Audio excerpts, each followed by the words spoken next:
So detuning, Earl uses detuning, a couple of primary songs he uses it, Reuben and John Henry. But the tuning is a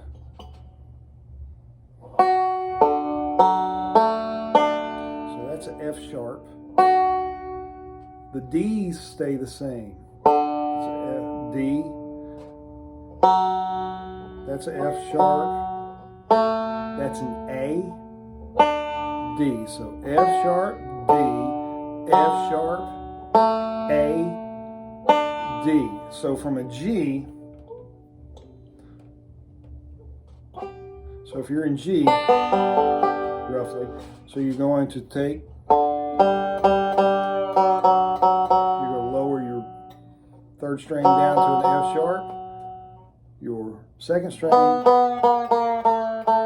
to an A, and your fifth string down to an F sharp.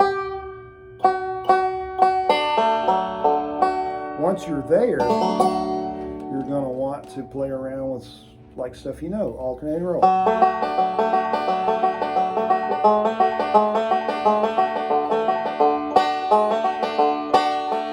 So Reuben was slide, slide, 4-pinch, slide, slide, 4-pinch, 3-pinch, slide, slide, slide, slide, 4-pinch, slide, 4-pinch, slide.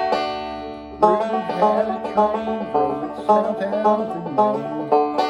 It was so long, 100 miles, so you can do backwards.